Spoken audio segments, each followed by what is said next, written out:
Today, let's talk about parallelism.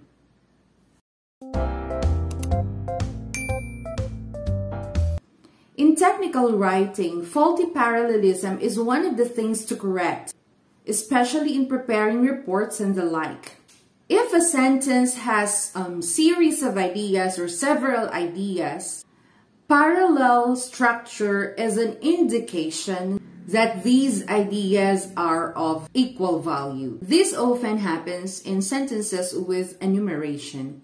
Now, look at the following sentence. This sentence has 3 verbs. They are of equal value because each of the verb tells you what Adam did or the steps that Adam did. We can say that there is parallelism in terms of the structure in this sentence because each one of the verbs has the same form.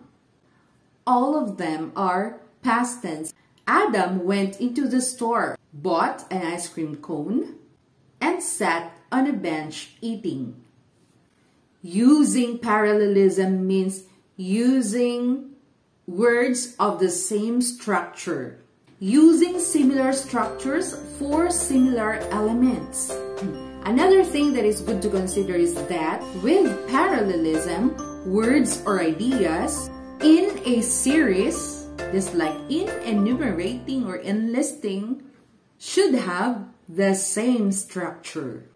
Lists use parallelism because the items in the list make up a series. What do technical writers prepare? They prepare memos, reports, accomplishment reports. They write letters, business letters. They send letters to their clients, to business partners, and other institutions. So, it is important that as a technical writer, you are aware of what to avoid in order for your written reports to be clear and presentable. Now, observe the following sentences. My duties included coming in early in the morning and doing preparation work, to cook on the front line, trained new employees, and took inventory. Now, look at the following words. Coming, doing, to cook, trained, and took. Notice that by just looking at the structure of the sentence, you can see that there is something wrong about the sentence. It has faulty parallelism. It seems awkward, right? Because coming, doing, to cook, trained, and took are not parallel. How do we state our enumeration properly so that we avoid faulty parallelism? So let's try this sentence. Coming, cooking, training, taking. All those words are already in a parallel structure. All of them are in the ing form. Let's have another example. Typical writing situations include proposals, the sending of email, and how to update the system. The enumerated conditions are proposals, sending of email, how to update the system. There is a better way to state those phrases in order to observe parallelism. Typical writing situations include editing proposals, sending email, and updating the system. So in this statement, we observe that editing proposals, sending email, and updating the system become parallel. How do we use words in parallel form? Words in parallel structure must occur in the same grammatical form. The protesters had tried pleading, threats, and shouting. Look at the following words: pleading, threats, and shouting. How are we going to state that sentence observing parallelism? Let's use ing form in all of the 3 words. Pleading, threatening, and shouting. And if we want to use the base form, use please, threats, and shouts. So the sentences will appear this way. The protesters had tried pleading, threatening, and shouting. The protesters had tried pleas, threats, and shouts. Next one is use phrases and clauses in parallel form. Phrases and clauses in parallel structures must occur in the same grammatical form. For example, the board members read the proceedings, were discussing the agenda, and the unanimous decision was to ignore it.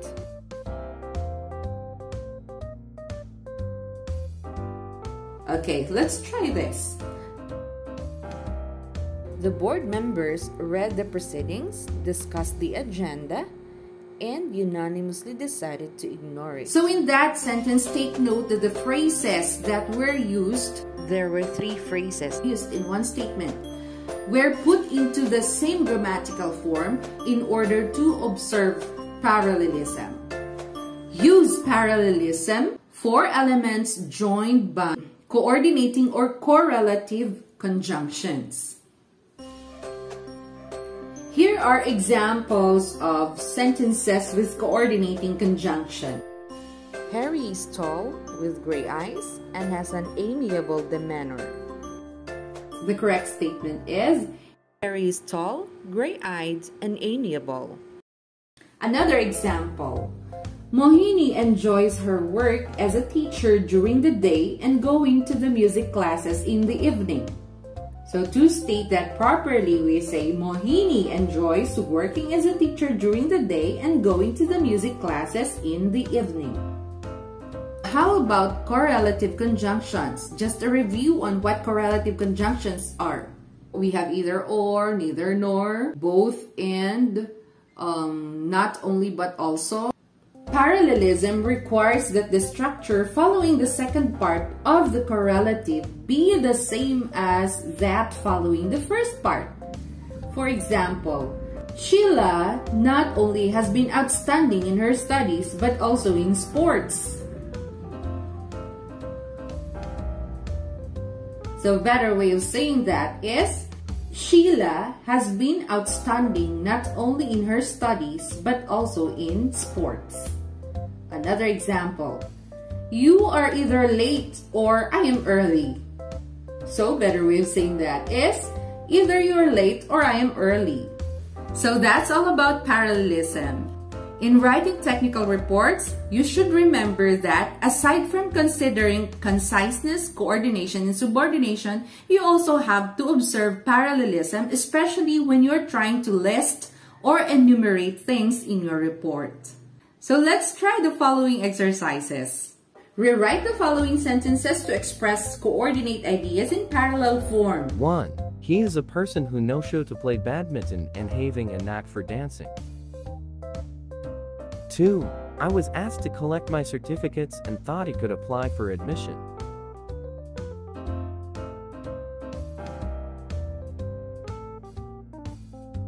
3. To be a good teacher, one must have knowledge, liking to help others, and to show a great capacity for learning.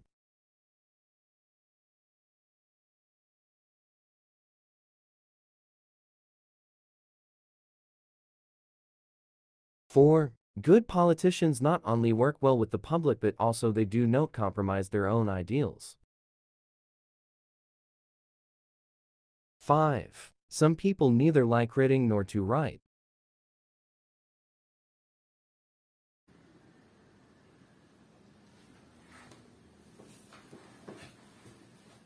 If you want to know the right answers, send me an email. If you're interested in basic English grammar, effective writing, technical writing, and literature, please subscribe to my channel and don't forget to hit the notification bell for updates. I appreciate it very much if you like and share. Thank you.